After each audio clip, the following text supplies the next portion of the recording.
Aujourd'hui, notre activité va se dérouler en 1 heure avec la période de questions de 15 minutes à la fin et on aborde le thème de la concertation et les efforts collectifs, spécialement dans le domaine de la sécurité alimentaire.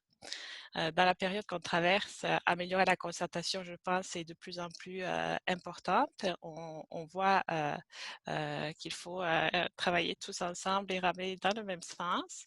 Et nos invités vont vous parler d'un projet de recherche qui est consacré entièrement à cette question. Donc, on accueille aujourd'hui nos 3 invités qui sont Bernard Simon Leclerc, Louis-Philippe Boucher et Caroline Adam. Et je vais les laisser se présenter quand ils prendront la parole. Donc, pour commencer, je vais céder le micro au chercheur principal du projet, Bernard Simon Leclerc. Bernard Simon, c'est à toi. Alors, merci beaucoup. Bonjour. Merci de votre présence. Donc, Bernard Simon Leclerc, juste me présenter rapidement. Je suis chercheur au Centre Interaction. Autrement, je suis professeur agrégé de clinique à l'École de santé publique de l'Université de Montréal. Donc, j'enchaîne pour la présentation. Oui, Bernard Simon, quand tu veux. Parfait. Alors, moi, je veux juste vous donner en quelques minutes seulement, quelques indications sur le travail qu'on a fait. Alors, c'est une recherche avant tout, c'est une recherche sur la collaboration interorganisationnelle et intersectorielle. Ce n'est l'insécurité alimentaire ou la demande alimentaire, c'est seulement un prétexte dans notre cas. Alors, la demande alimentaire est un symptôme d'un problème plus complexe et on a utilisé ce problème d'insécurité alimentaire comme prétexte pour étudier la réponse aux besoins globaux des personnes qui frappent à un service d'aide alimentaire pour une demande à cet égard-là, dans un contexte de responsabilité populationnelle puis de travail en réseau intégré. Donc, comment un ensemble d'organismes travaillent ensemble pour répondre aux besoins globaux de personnes qui frappent d'abord pour de l'aide alimentaire. Alors, c'est une étude, on a fait d'abord un travail plus imposant sur un terrain à Valleyfield et ensuite on a étudié ce même terrain-là plus tard et un troisième terrain qui était à Saint-Rémy. Alors, on a croisé le regard le point de vue des usagers d'un service d'aide alimentaire avec celui-là des représentants de divers organismes de protection sociale, donc l'employabilité, santé mentale, etc. Donc, alors, ce qui nous intéressait, c'était de regarder un peu les dynamiques sous-régionales et voir est-ce qu'il y avait des similitudes et des différences. Donc, c'est le premier terrain qu'on a étudié. On pourra en reparler un peu plus tard.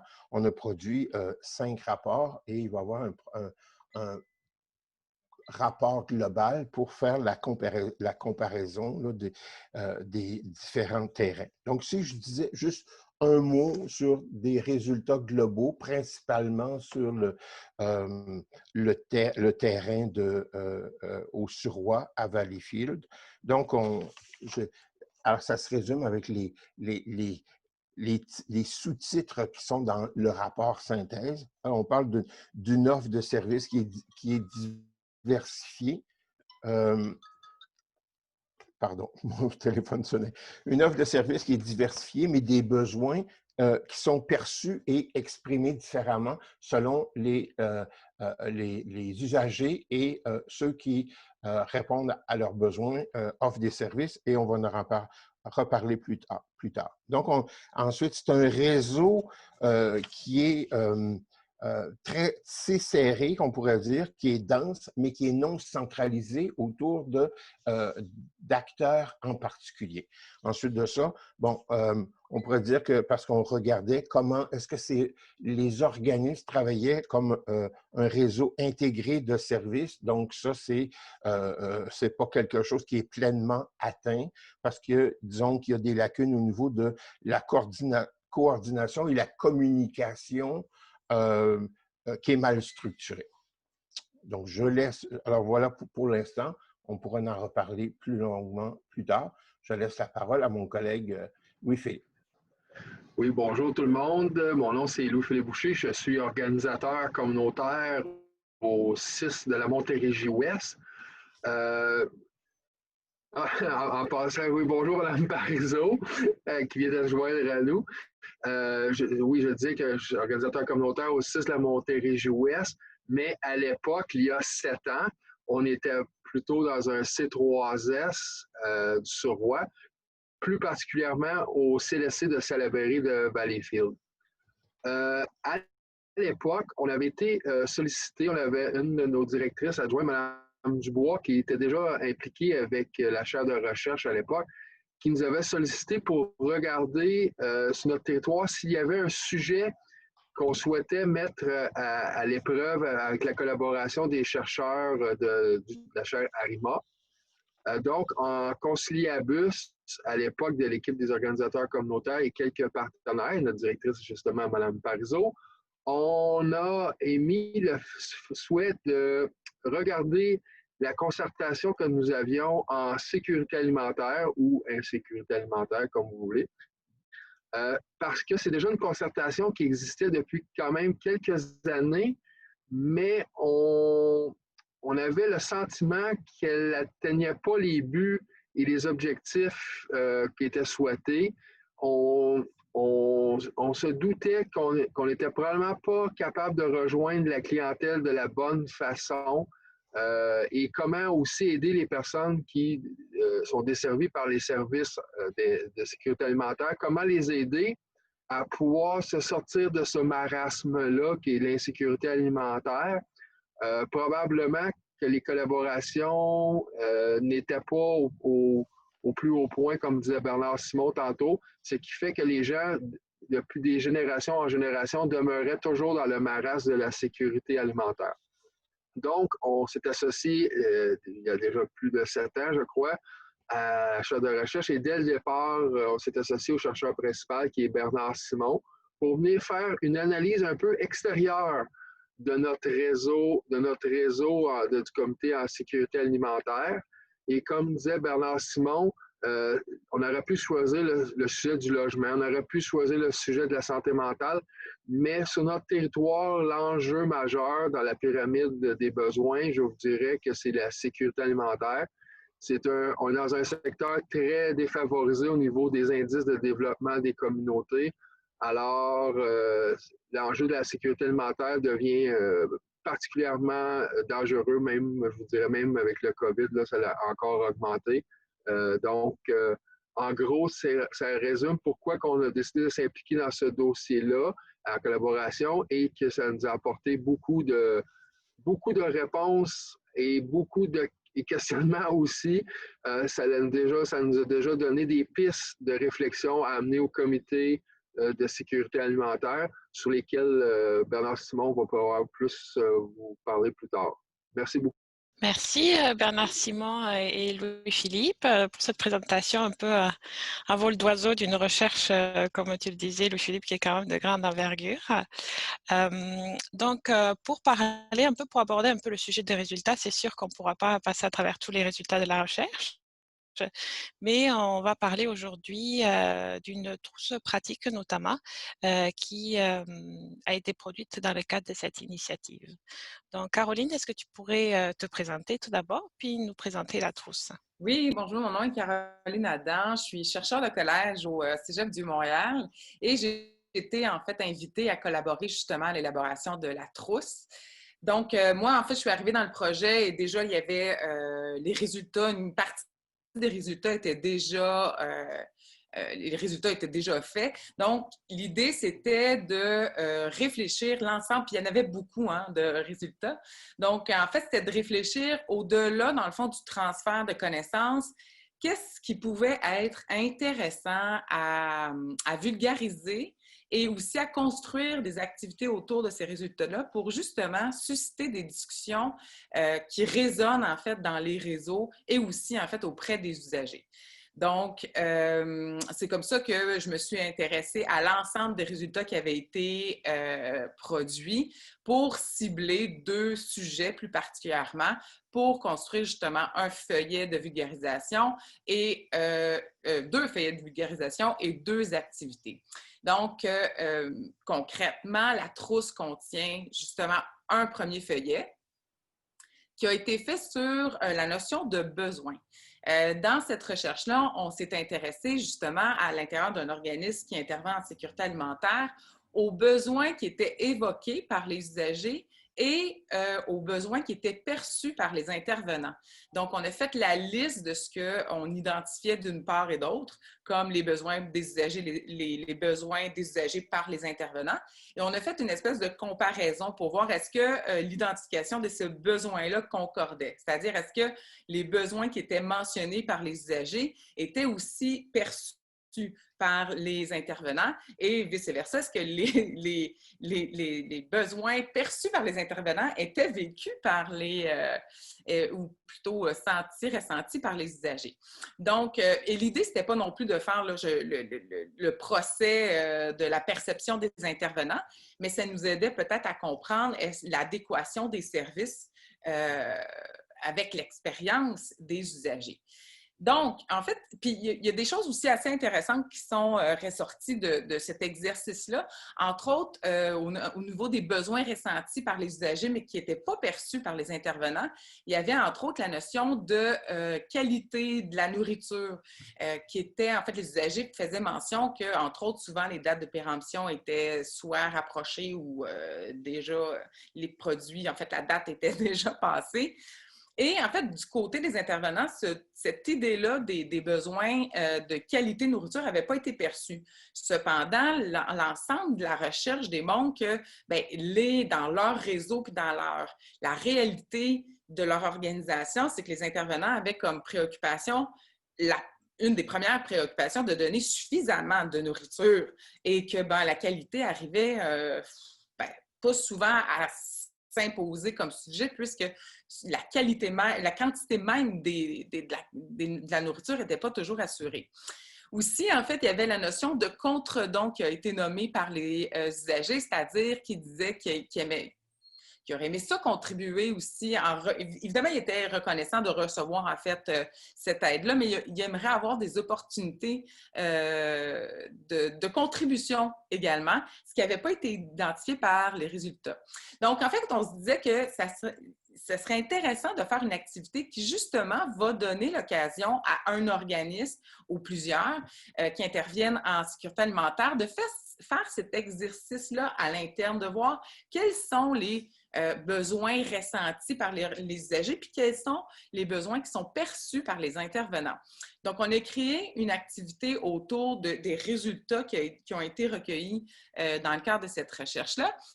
Et l'activité, en fait, qui est proposée, c'est de faire une sorte de quiz avec et les usagers et les intervenants.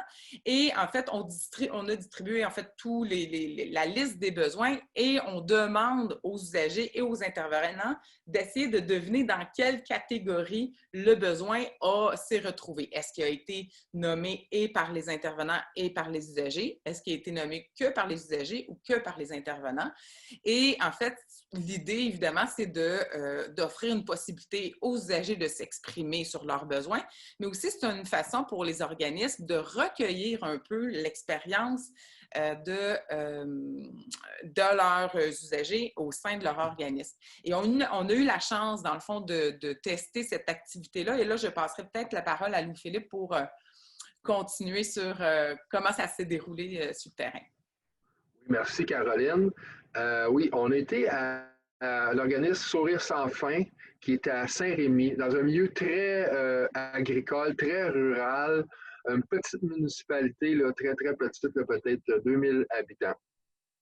Dans un milieu où cet organisme-là, oui, sa mission principale est la sécurité alimentaire, mais on s'est aperçu sur place qu'elle jouait un rôle essentiel auprès de la communauté, autrement que par la sécurité alimentaire.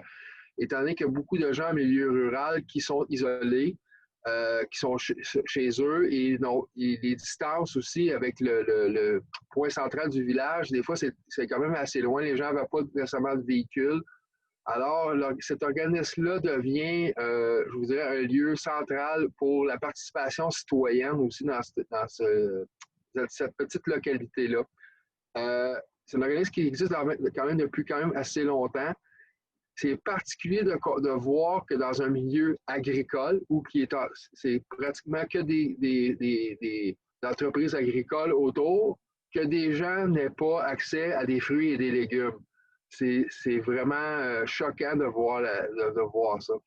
Alors, on a rencontré les usagers, une grande partie des usagers qui vont au comité de sécurité alimentaire, des gens ayant beaucoup de défavorisation, non seulement au niveau financier, mais je vous dirais au niveau culturel, des gens qui sont marginalisés par soit la consommation. Il y en avait même quelques personnes qui avaient des légères déficiences intellectuelles.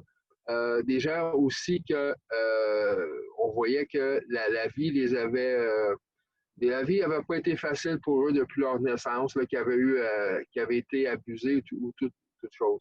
Des gens que ça fait quand même longtemps beaucoup qui utilisent le service de l'organisme et dans le fond restent un peu accrochés à l'organisme à cause, comme je vous disais, qui devient un point d'ancrage, devient un lieu aussi de bénévolat pour ces gens-là. Tantôt, Caroline parlait du contre-don, mais ça, c'est un endroit justement à Saint-Rémy où c'est possible pour les gens de faire du contre-don et c'est quelque chose qu'ils appréciaient énormément de pouvoir redonner à la communauté. Et quand on est arrivé, j'avais un peu d'appréhension, je vous dirais, parce que de travailler avec des chercheurs universitaires, de réussir à amener des notions à un niveau assez terrain pour que les gens, les participants puissent se sentir respectés dans leurs connaissances et dans leur vécu. J'avais peur un peu qu'on soit en décalage et ça n'a pas été le cas du tout, au contraire. Et eux, de leur côté, ils nous l'ont nommé que c'était une de leurs craintes de dire hey, « moi, je ne sais presque pas lire ou écrire ou je ne sais même pas du tout lire ». Et ils ont pu participer de façon très enrichissante à la conversation. Ils ont pu nous parler de leur parcours de vie en insécurité alimentaire tout en participant au quiz que Caroline vous parlait. Et on s'est aperçu que les vrais experts des besoins, c'était eux. C'était pas les intervenants, c'était beaucoup plus les usagers des services qui étaient beaucoup plus les experts. Et eux ont pratiquement réussi le quiz à 100%.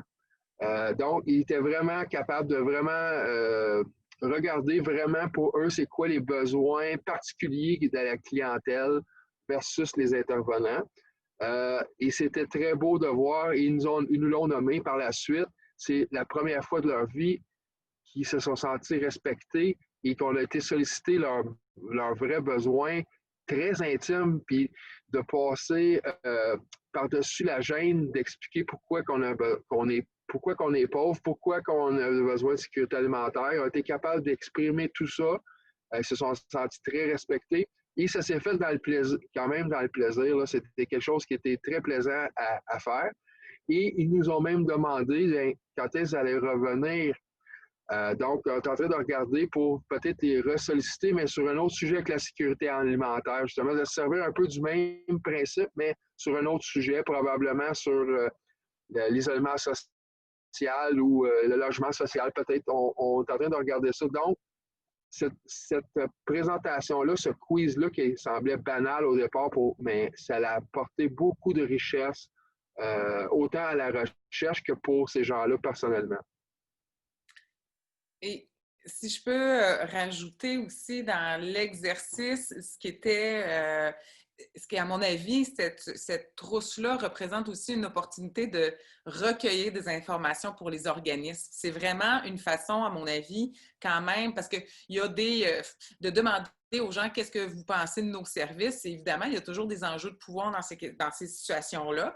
Est-ce qu'on est vraiment à l'aise de nommer nos besoins? Alors que là, c'était fait de façon ludique. Et évidemment, quand chacun avait un besoin, chacun des participants avait un besoin sous forme d'image. Donc, l'idée de lire ou pas, de savoir lire ou pas, c'était pas grave. Chaque besoin était exprimé. Et quand on demandait aux gens d'aller porter sur le tableau un besoin, on leur demandait d'expliquer pourquoi ils pensaient que ce besoin-là était dans telle catégorie. Et à mon avis, en fait, là, c'était fait de façon ludique. Donc, les intervenants pouvaient entendre vraiment un peu l'expérience, la propre expérience des usagers par rapport à ce besoin-là dans cet organisme-là. Donc, les résultats de cette recherche, de la recherche précédente, étaient un peu un prétexte pour voir, bon, premièrement, est-ce que les besoins qu'on avait recueillis dans la recherche étaient effectivement s'avéraient sur le terrain? Puis, je pense qu'on avait eu une sorte de validation à cet effet-là, mais aussi permettait d'explorer est-ce qu'il y a d'autres besoins qui n'ont pas été nommés et aussi est-ce qu'il y a des contextes particuliers relatifs à cet organisme-là, à ce contexte-là, qui n'ont pas été abordés. Donc, au-delà, évidemment, je pense de la prise de parole, je pense que c'est aussi un exercice pour les organismes communautaires qui peut être moins menaçant qu'une sorte d'évaluation des services, mais bien une occasion de discussion sur comment les services sont en adéquation avec les besoins et aussi l'expérience des usagers au sein de l'organisme et de leur communauté. Que je rajouterais que c'était aussi utile l'exercice à Saint-Rémy pour comparer les deux territoires qu'on avait décidé sur lesquels on a décidé d'intervenir. C'est la Berry de Valleyfield, qui est une ville semi-urbaine, une ville centrale dans la région, où il y a plusieurs organismes qui ont un petit volet sécurité alimentaire, versus en campagne à Saint-Rémy, où il n'y a qu'un seul organisme qui s'occupe de la sécurité alimentaire, des cours de cuisine collective, des cours pour trouver un autre emploi. Il y a même des cours qui se donnent sur place pour apprendre à lire et à écrire. Il y a plusieurs choses et qui se font tous au même endroit. Donc, on a pu comparer deux territoires.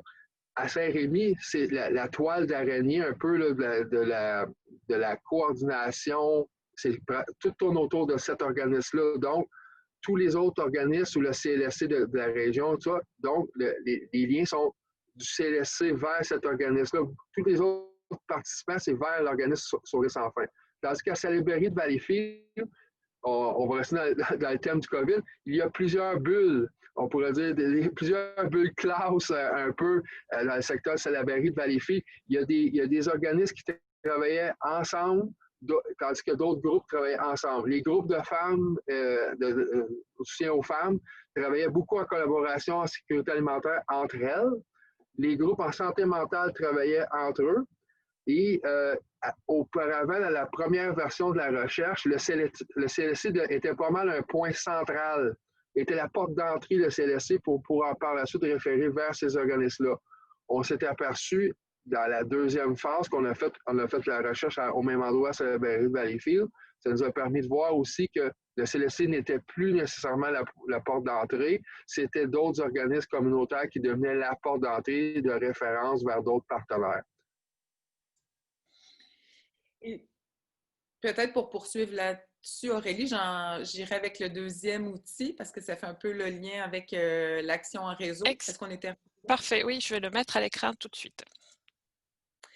Donc, en fait, en lien avec ce que Louis-Philippe vient de dire, en fait, les territoires, aussi, en fait, un des volets de cette recherche-là, comprendre comment un usager va se promener dans un réseau, parce qu'évidemment, on le sait, la complexité des besoins d'une population, en fait, ne peut pas être adressée par juste un, ou en fait, ne peut pas être résolu. On ne peut pas répondre à l'ensemble des besoins que par un organisme. Donc, l'idée, en fait, c'est évidemment au sein d'un territoire de se mettre en réseau, d'établir des liens de communication entre différents organismes et services pour justement offrir plusieurs services qui vont répondre aux besoins de la population. Et la recherche s'est intéressée justement à ces facteurs-là qui vont influencer si oui ou non un usager va se promener dans le réseau ou justement ne va pas se promener dans le réseau. Évidemment, la recherche avait pointé une longue liste de facteurs d'influence et là, c'était disons, le beau problème, c'était de rendre ça un peu digeste et pas non plus décourageant. Et aussi de pouvoir, en fait, donner encore là des points de repère pour la discussion, au lieu, en fait, qu'on s'éparpille sur une longue liste de facteurs qui, parfois, n'est pas aidant pour favoriser que les usagers se promènent dans le réseau en fonction de leurs besoins. Donc, moi, j'ai regroupé et on a fait, dans le fond, la deuxième fiche, qui est les facteurs d'influence des trajectoires, de la continuité des services dans le réseau local.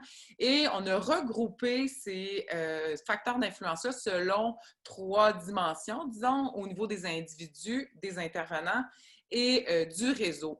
Et évidemment, on a fait cet exercice-là de catégorisation, mais dans les faits, évidemment, l'expérience démontre que, dans le fond, ces dimensions-là sont interreliées. Et à travers l'expérience de l'individu, évidemment, on voit des éléments relatifs au réseau. Donc, comme ce sont des relations dynamiques, évidemment, c'est très difficile des fois de vraiment trouver une catégorie qui va enfermer de façon hermétique des facteurs. C'est pas tout à fait comme ça qu'on l'a envisagé. Et pour vous donner des exemples de facteurs d'influence, la recherche démontrait, entre autres, que certains usagers se présentaient à un point de service, que ce soit le CLSC ou encore un organisme communautaire avec des besoins urgents, où on avait une fenêtre d'intervention qui, là, en fait, était... En fait, les usagers demandaient de l'aide.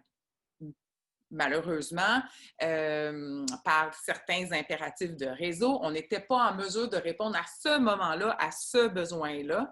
Et les usagers se retrouvaient, entre autres, sur des listes d'attente ou devaient encore attendre, patienter avant de recevoir des services.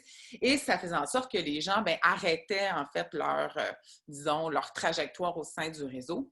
Il y avait aussi, au niveau des individus, qui était ressorti, qui était assez intéressant, entre autres pour les intervenants et le réseau, c'est-à-dire qu'une des pratiques d'intervention, les usagers se présentaient à un organisme ou un point de service, on proposait des références.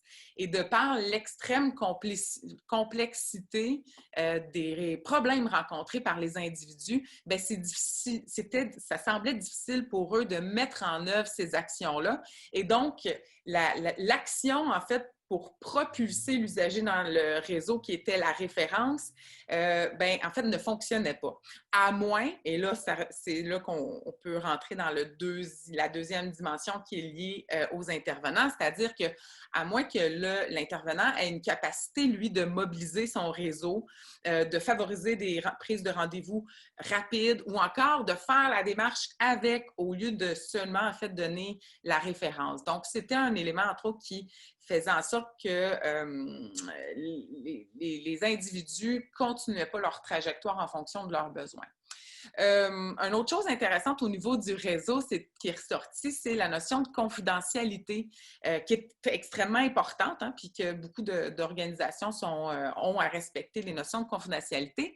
Mais du point de vue des usagers, en fait, ce qui est ressorti, c'est que pour eux, ce que ça impliquait, c'est de raconter son histoire plusieurs fois à plusieurs individus différents parce que les organismes n'ont pas la possibilité nécessairement de se communiquer des informations, ce qui faisait pour que les usagers, en fait, pour eux, ça allait rebuter un peu de se présenter, de devoir encore raconter son histoire.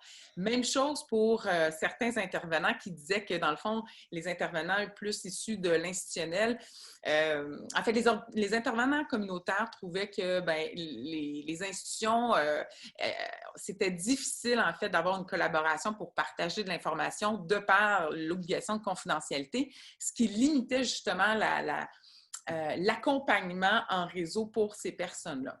Et autour de ça, évidemment, là, je ferai pas on n'aura pas le temps de tous les voir, là, mais en fait, sur la base de cette petite liste-là de facteurs d'influence, on a développé une activité qui, là, cette fois, concerne davantage, en fait, les acteurs du réseau, c'est-à-dire les décideurs, les intervenants, les praticiens. Ultimement, pourrait aussi être développé de façon à ce que ça concerne les usagers. Mais l'idée ici, c'était en fait comment créer une activité de connexion qui pourrait aborder ces facteurs d'influence-là dans un même réseau. Donc, l'activité sert à discuter de ces dimensions-là.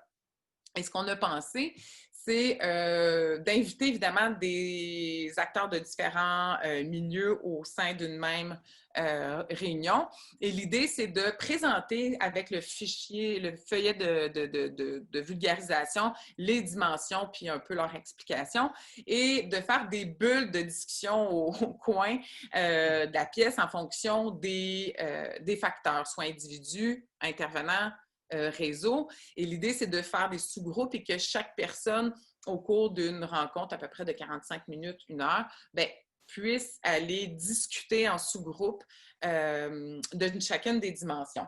Et l'idée, évidemment, c'est de mettre en commun de façon locale les difficultés pour éventuellement les identifier, les difficultés, mais aussi pour établir ou développer des pistes de solutions, mais aussi des canaux aussi peut-être de communication qui pourraient faciliter cette trajectoire-là des usagers, puis aussi la collaboration entre les organismes d'un réseau.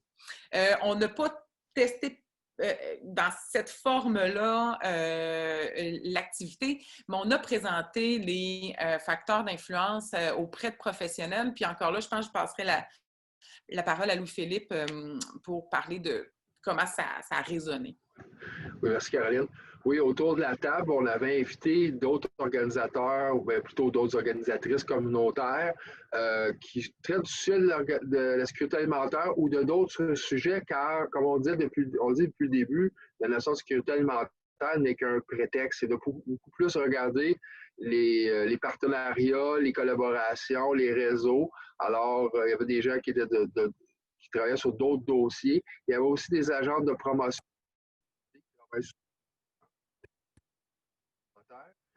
et 2 gestionnaires du réseau de la santé. Alors, lorsqu'on a regardé, comme disait Caroline, on a regardé les éléments et c'est drôle de voir comment les intervenantes du réseau croyaient très bien connaître les besoins des usagers. Eux, dans leur tête, là, ils avaient déjà la bonne réponse, là, puis ils savaient déjà qu'est-ce qui étaient les besoins des usagers. Par contre, quand on a démontré les réponses que les usagers avaient mentionnées, c'était pas tout à fait les mêmes besoins qui étaient nommés par la clientèle. Donc, les intervenants sont aperçus que probablement qu'il y avait des idées préconçues des besoins de la clientèle. Puis aussi, se sont aperçus que probablement, c'est que lorsque le client arrive dans le bureau ou pour l'intervenant, c'est que si la personne parle qu'elle a un besoin, elle a faim, elle a besoin de manger, tout de suite, on répond à ça en leur donnant une référence vers la banque alimentaire ou vers la soupe populaire. Sans aller plus loin pour gratter derrière ça, c'était quoi les autres besoins? C'est quoi les besoins qui ont des enjeux qui ont fait que la personne avait un besoin en sécurité alimentaire. Exemple, qu'elle a un problème de toxicomanie. Exemple, qu'elle avait de la violence conjugale. Exemple, qu'elle vient de perdre son logement. Tout ça. Donc, les usagers auraient besoin d'aller plus loin que la première demande, qui est la sécurité alimentaire, qui est souvent le sujet qui est le plus capable de nommer facilement. Donc, ça leur pu permettre un peu ça aussi. La notion de contre-don, que disait tantôt Caroline, les intervenants jamais ne nomment comme quoi que les usagers sont prêts à redonner bénévolement du temps, soit à l'organisme qui les a aidés ou à d'autres organismes. Mais c'est parce que jamais ils le proposent aux usagers. Alors, il y a plusieurs choses comme ça qui ont ressorti de la rencontre, des choses les gens s'attendaient un peu moins. Les gens s'attendaient encore que ce soit, étant donné que c'est des gens du réseau de la santé, ils croyaient que le CLSC était encore la porte d'entrée principale pour les usagers. Ils se sont aperçus que non. Il y a beaucoup d'autres. Avec le temps, d'autres portes d'entrée se sont formées. Alors, c'était quand même intéressant pour elles de voir ces choses-là. Aussi, il y a certains, je pourrais dire, de comprendre la notion de collaboration et de comprendre la notion de réseau. Il y a de mes collègues qui ont dit qu'ils vont appliquer cette recherche-là sur d'autres thèmes aussi. Ça l'a fait ressortir que oui, c'est important de voir c'est quoi nos partenariats pour essayer d'améliorer la trajectoire de service. C'est très important. Un, il faut connaître, en premier lieu, il faut connaître bien notre territoire, ce qui des fois laissait un peu à désirer. Deux, il faut connaître vraiment les utilisateurs des services, c'est quoi leurs vrais besoins, pas juste qu'est-ce que les intervenants nomment. Et par la suite, de voir c'est où les trous de service, mais pourquoi il y a des trous de service aussi dans la collaboration. Alors, c'était très utile, cette expérience-là avec elle. Merci beaucoup à vous deux. Je pense que c'est vraiment intéressant de voir comment un projet de recherche peut faire bouger les idées préconçues, aussi bien sur les terrains que dans les salles de réunion. Donc, je pense que c'est un gros succès de la recherche et du plan de mobilisation qui a été déployé. Il nous reste, vous avez été très efficace au niveau de votre gestion du temps. Donc, il nous reste un petit peu de temps à la période de questions et je demanderai peut-être à Bernard Simon de nous parler des autres outils qui sont issus de la recherche qui pourraient être utiles et aussi d'une petite offre de service. Juste Bernard Simon, n'oublie pas. Ouais, voilà. Et si jamais on a un peu de temps, je pourrais commenter un peu certains résultats qui ont été rapportés par mes collègues. Absolument. Donc, j'imagine... OK. Alors, voilà, ça, c'est des documents que vous allez retrouver. L'hyperlien est montré en bas. Donc, des documents que vous allez retrouver sur notre site Interaction. Et vous voyez un peu un exemple de la page couverture à droite. Donc, essentiellement, on a produit des rapports thématiques. Donc, à partir de notre première recherche qui se passait au Suroît, la région du Suroît à Valleyfield. Donc, c'était au niveau d'une trentaine d'usagers qui s'adressaient aux services alimentaires communautaires là-bas et de 22 organismes différents qui collaboraient avec le service de dépannage alimentaire. Donc, on a, au lieu de faire donc ce que je disais, un méga rapport, on a plutôt divisé le rapport en thèmes. Donc, évidemment, on retrouve dans le premier rapport qui est disponible, donc la mise en contexte de la recherche, du milieu, donc l'ensemble des cadres théoriques, méthodologiques et les outils qu'on a utilisés. Donc, éventuellement, qui pourraient être utiles aussi à d'autres fins. Le deuxième rapport qu'on a produit, donc on a parlé quand même pas mal, c'est sur le regard croisé, donc sur l'expérience de recherche d'aide des usagers qui s'adressent à un service de dépannage alimentaire, mais l'utilisation des services et l'identification des besoins. L'identification des besoins, je le répète, là, qui s'est faite exprimer directement par les usagers ou perçu, identifié par les intervenants. Alors que ensuite, on a un troisième rapport qui est disponible qui parle davantage du fonctionnement des différents organismes de ce réseau-là et l'offre de services, leur offre de services et les facteurs qui conditionnent leur fonctionnement, justement, et cette offre de services-là. Alors, le quatrième rapport qui est disponible sur le site, on parle plutôt plus des pratiques de collaboration interorganisationnelle et intersectorielle. Évidemment, les facteurs qui influencent les engagements à travailler en réseau.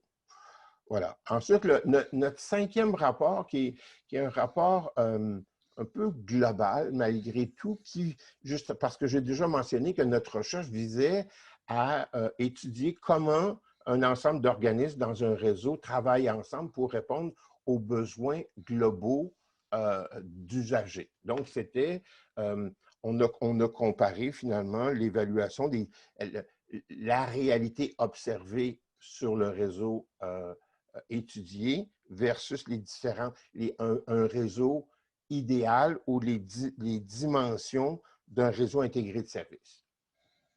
Alors, et ensuite, bon, étant donné qu'on a une multitude de résultats, donc on a produit une synthèse des résultats, synthèse qui remarquablement concise, qui fait moins de 10 pages, que je relisais ce matin et que je vous invite fortement à lire, qui résume bien l'ensemble des aspects de cette recherche-là. Alors, malheureusement, comme la COVID a le dos large, on va mettre ça sur le dos de la COVID, mais on est encore en train de travailler, de finaliser notre rapport où il va y avoir la comparaison des 3 réseaux qui ont été étudiés. Donc, 3 réseaux qui ont été étudiés. Enfin, il y a une étude transversale, donc une comparaison de 2 réseaux dans des milieux différents, plus urbains, un réseau plus rural, et l'autre terrain qui a été étudié, c'est le même terrain que le premier, la région du Suroît à Valleyfield, mais qu'on a étudié par la suite après la réforme de notre ami, l'ex-ministre Barrette.